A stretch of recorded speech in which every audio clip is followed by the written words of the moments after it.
What's up? Hey man, so how are things with your pops? He's, busy working and he's trying to move. And of course, he's always ministering. So as far as I can tell, I think he's doing all right. So when's the last time you two actually talked? We just talked yesterday and everything was good. So y'all are okay? Yeah, we're good. It's gonna be okay. Yeah, I know. It's gonna be okay. I know. It's gonna be okay.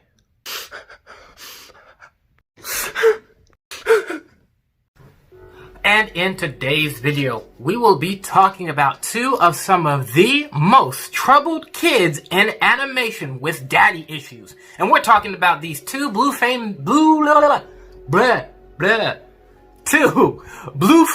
menaces, Azula from Avatar The Last Airbender and Dabi from My Hero Academia. There's a lot of kids with daddy issues. Yeah, but especially in anime. Yes? What makes them so different? I'm going to tell you, so just give me a minute, okay? Just give me a minute. Now, in this video, we won't simply be talking about power sets and capabilities to see who's stronger per se. We have the power! But we're really just going to also be focusing on the origins of these characters, what things make them alike as well as what things make them different, so that we can get a deeper understanding of their actual characters and, again, just see how closely related these two characters actually are in their design. Now let's start with Azula, the daughter of Lord Ozai, who is Lord of the Fire Nation in Avatar The Last Airbender. Of course, this father figure is obsessed with conquering all of the neighboring nations and ruling over them. He's taken out the Airbending nation. With the help of Azula, he's conquered a major portion of the Earth Kingdom, Ba Sing Se, and several attempts have already been made in conquering the Water Tribes, the South and the North. Now, due to the father being the way that he is, he has, of course, had a heavy influence on Azula herself with this increase of a desire to pursue power. With that being said, she has demonstrated herself to not only be capable of understanding their history, but comprehending war tactics and other strategic moves, even to the extent of being illustrated as a child prodigy. She was skilled in the martial art, she was skilled in fire bending, to the point of even harnessing the blue flame. See, originally she wasn't using the blue flame, but she grew in her capabilities to that point. And you must know, being that this is a characteristic of both Dabi and Azula, blue flames are the hottest form of fire. So that is something that is extremely crucial when we're talking about these characters. Her being able to harness that enhances not only her prodigical position, but also increases her ego, making her think that she is the best and the most capable of ruling the world. Now, one of the most dangerous tactics that she possesses, capabilities that allow for her to be as in control and destructive as she is her manipulative capabilities. For those of you that know how she has manipulated her two quote-unquote best friends, Mai and Tai Li. And what you do is, try to knock the apple off the other person's head, like this.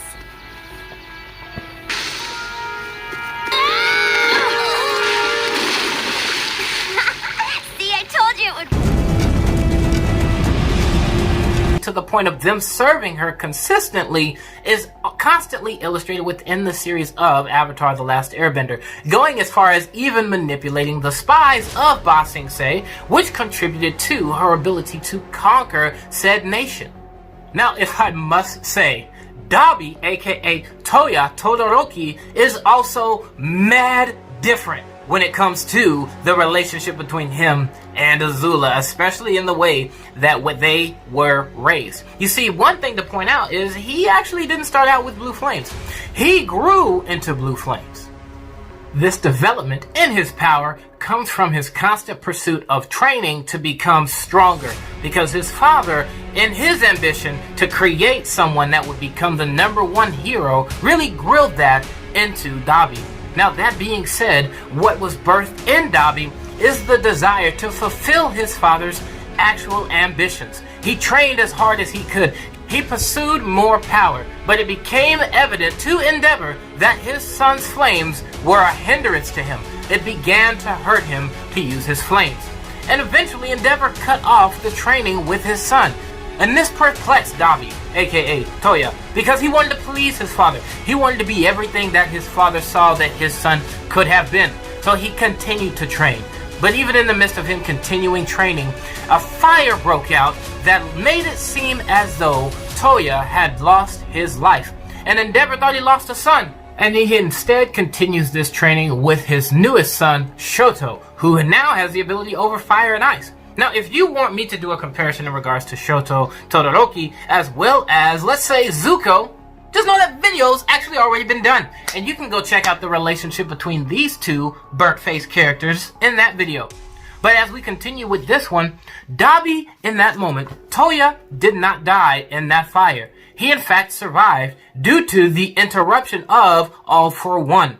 And in him keeping him alive, he, instead of choosing to follow with All for One immediately, thought, I want to go back to my father. I want him to know that I'm alive. I want to go see my family. But when he got there, he saw that Endeavor, aka Enji, has already moved on to doing that same training with Shoto, even to the extent of being even more forceful, almost more abusive. This changed something in Dabi, and it made Dabi go mad. Not only for his father to so easily move on from him, whether or not he still knew he was alive, but for him to enforce these same ideologies on his little brother broke him. This led to Dabi no longer wanting to become the ideal #1 superhero his dad originally intended for him, but instead to be the one to ruin and destroy his father's life. And that is how we now have one of the maddest, craziest villains in My Hero Academia, arguably, Dabi. Wait, so that must mean... Hold on. We're not getting into that just yet. We're going to do a separate video on Lord Ozai and Endeavor, because there's some comparisons, some similarities, and some differences between them too. So hold on. Just hold on. Now, what makes Dabi seem so mad? Well, it did not stop that his powers worked against him.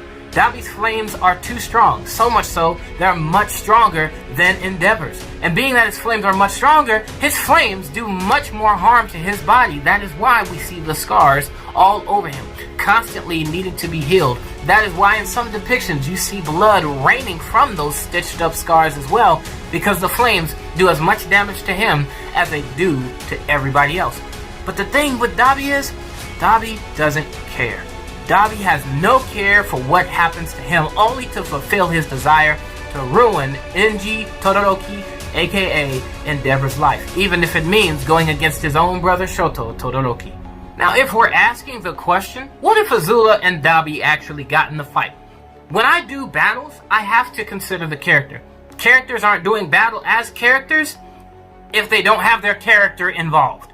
So if we're considering a battle between Azula and Dabi, Azula is definitely going to be tactical about her approach to him. She's going to try to manipulate him by saying certain things that would mess with his psyche. Dad's going to kill you. She would also, of course, be using her blue flame to manipulate the fight as well as her lightning. But what will really give her an advantage if those two were to fight is her actual martial arts prowess. It'll allow for her to not only tactfully move against his blue flames, but also be able to get in close, do damage other than fire damage, as well as probably even go in for the kill. The thing with Dabi is, Dabi's flames are demonstrated to be almost instant killing power. When you get burned by Dabi, it's not just some simple blast to push somebody away or to punch them in the chest in some form. You're getting burned. You're getting burned and there's no stopping that. You're going to lose your life if these flames continue. It almost gives the feel of Itachi's Amaterasu.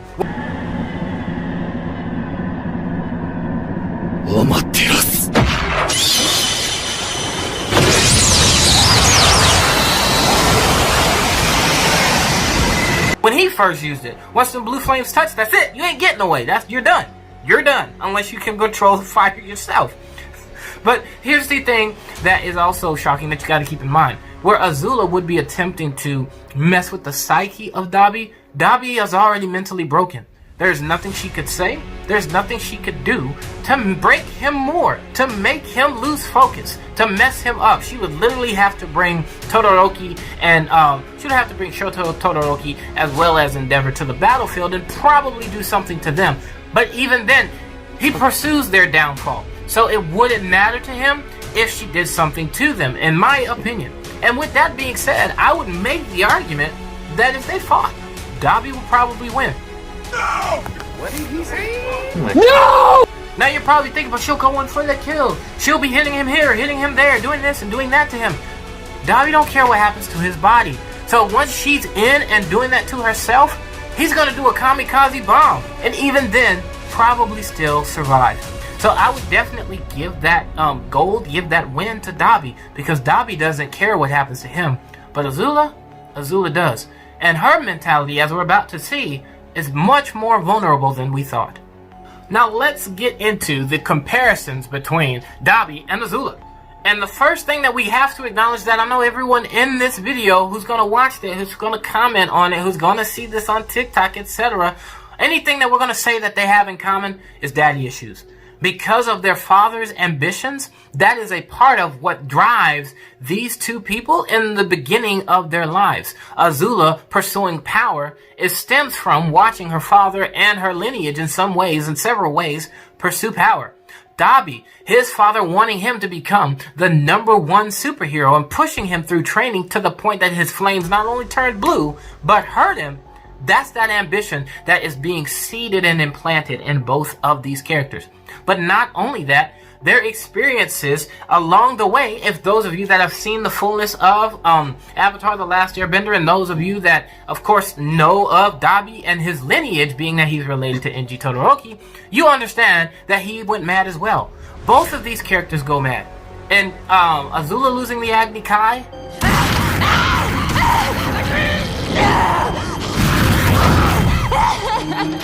she went mad. There's a lot that built up to that we'll get into in the contrast. And Dabi, of course, went mad, noticing how his father not only moved on from him, but continued with his ambitions in spite of the damage that it done to Dabi, to the point of almost destroying Shoto in the process. Now let's get into, these are some similarities that we need to identify that kind of touches on our contrast as well.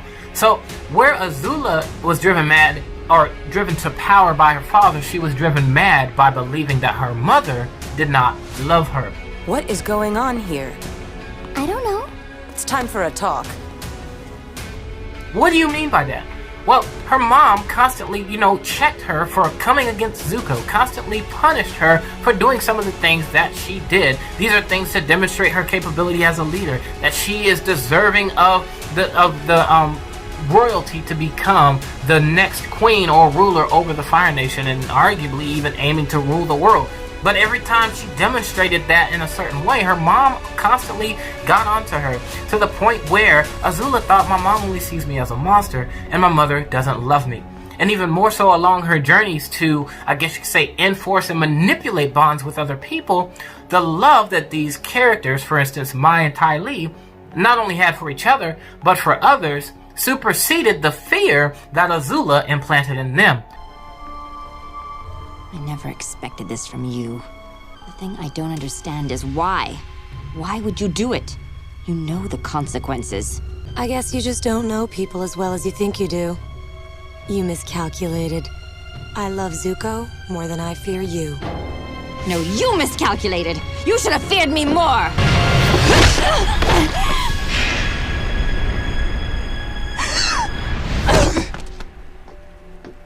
Come on! Let's get out of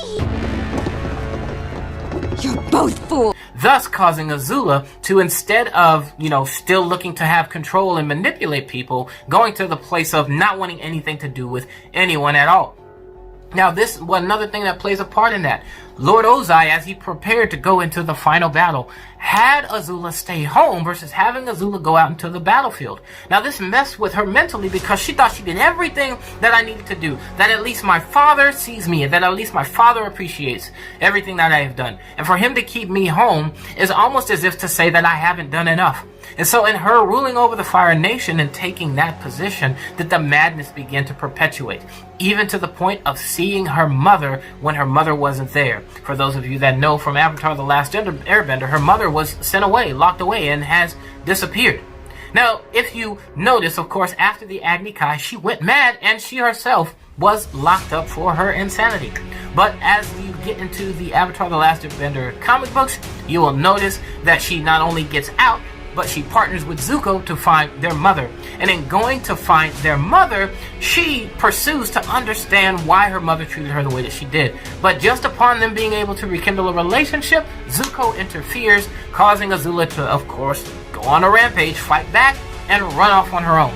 She later in the comics returns as one that looks to perpetuate chaos within the Fire Nation, not for the goal of taking down her brother, but to hopefully cause her brother to become like their ancestors, like Lord Ozai, and pursue power and ruling all and ruling with fear by being that type of person in his life. Now that would require for Azula to break Zuko from the growth and the maturity that he has gained in the animated series and the beginning of the comic books along his journey. He has matured into a totally different person. So for her to do that to him, she would have to break him. And that plays a lot as also into the madness of Dabi. You see, when it comes to Dabi as well, Dabi got broken when he was young. And he stayed broken. And he got to sit and stew in his madness to the point of coming up with a plan to do everything that he could to break his father. そんな名前で呼ばないでよ。そうやって立派な名前があるんだから。轟東也、ナンバーワンヒーロー。楽しくなってきた。どうしたらお前が苦しむか。一緒に落ちよう、轟エンジ。地獄で俺と踊ろうぜ。さあ、自業自得だぜ。 And to ruin his dreams in his pursuit of not only becoming number one, but making Shoto number one. And he pursues that destruction of his father and his family name all the way down to its core to where there'll be nothing left but ashes. And that is evident in both of these characters, that their madness has resulted in them wanting to cause madness in their loved ones' lives. We definitely got to get into the contrast. And of course, the first contrast that we got to identify, that being, one's a girl, one's a boy. What? You might be asking, well, what does that have to do with anything? You know, kids are impacted by their parents' behaviors, blase, blase, blase. I agree. But one thing you got to recognize also is that the way that a son is raised in a lot of cases, in a lot of ways, is completely different from the way that daughters are raised. The expectations of sons are different than the expectations of the daughter. Even when Azula was showing herself to be of a child prodigic. That you I might be pronouncing that wrong. Oh well. But she moved up in the ranks. She showed herself capable. But although even when Lord Ozai banished Zuko in the story, one of the main things that was crucial about that was he wanted his son first. He didn't want Azula to be the one to step up to that plate. He wanted that to be Zuko. Even to the extent of, as we've seen within the series, receiving Zuko back into the family, back into the Fire Nation. And so we see that that had an effect when it comes to Azula. Azula being a daughter, she wasn't looked to as that first person. Azula being the daughter, a lot of what impacted most of her psychological breakdown was that of her mother, and there being a misunderstanding between them versus there being this influence that Lord Ozai had on her.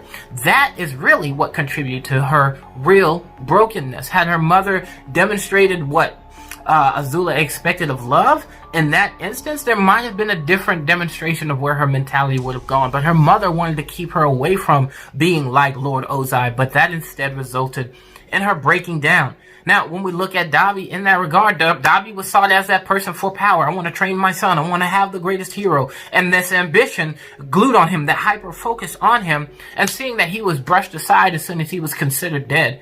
That does something to you mentally. The way that his father treated him versus the way that Lord Ozai and the mother treated Azula. Because we don't see a lot of impact and play in regards to Shoto, in regards to Toya and his mother, as much as we see the influence between Endeavor on his mind and his heart. So that's something to point out that is an actual contrast, is the way that sons and daughters are raised and the influences that those parents had on their kids. Even more so, something that you also want to point out, Azula doesn't consider herself mad. Azula fights with everything that she has to be someone that is in control. Azula fights with everything that she has to be someone that everyone will look to, whether it's primarily by instilling fear. And she denies this madness. She thinks she's in the right. She thinks she has the best understanding. You see, there's an instance in Avatar: The Last Airbender that you get to see her break a little bit, where they are in I guess you could say, a concentration camp of sorts, an imprisonment for anyone that the Fire Nation has captured. And as May comes up against her to defend Zuko, when May comes up against her, May tells her, "You miscalculated." And you see her, like, her expression change. "I did not miscalculate, you miscalculated." As though you see that break. You see how vulnerable her psyche actually is. The difference there is, Dabi knows he's mad. Dabi knows he's crazy. Dabi knows whose fault it is. And there's a lot that, even though Dabi has an understanding, I would argue that Dabi knows that his father did look for him. Dabi knows that his father mourned his loss, but then still moved on. Yes, he did. But that wasn't enough to convince Dabi that my dad's not all bad. That wasn't enough for him. That left Dabi broken at an early age, and Dabi moved to power in his brokenness. Partially because his flames grew in power because of his emotional state. I guess you could say that he is the Hulk of the blue flames. So that's something that definitely illustrates the difference between Azula and Dabi in their madness, is that one person's madness is something she tries to keep hidden, while the other person's madness is something he lays out on the forefront almost in each and every appearance that he makes. And here's the last piece, of course, focusing on their powers to identify the contrast between these two.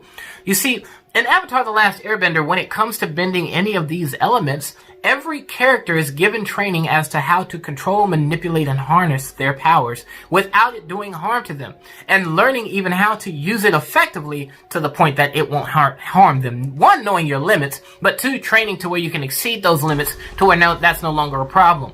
With that being said, that's where I say that is an advantage that Azula might have against Dabi if they were to fight. You see, Azula has trained excessively, that's why again she's considered a child prodigy, to harness her flames, even to the point of learning how to control lightning. She is so skilled in that regard that's why she's one of the highest esteemed firebenders within the Fire Nation. And so that's where there's a huge contrast when it comes to Dabi. Dabi's flames at an early age hurt him. Dabi's flames at an early age practically killed him. And Dabi's flames, even now where we currently are, continues to hurt him. Granted, as much as he doesn't care, it's still to his detriment. It's something that works against him. It's a double-edged sword, as they say. And so that's the last thing that I want to point out as being that huge contrast between these two characters, is Azula, like we say, that girl loves to have control, and she does that with her flame. Difference is, Dabi knows he's out of control, and Dabi harnesses that lack of control for his benefit. And he does it so very well. And so, I hope you guys love this video, and if you really like this video, please let me know down in the comments. Hit the like button, make sure you share this video with some of your friends, and I look forward to seeing you guys back here in my next video. I hope y'all have a blessed day. Peace!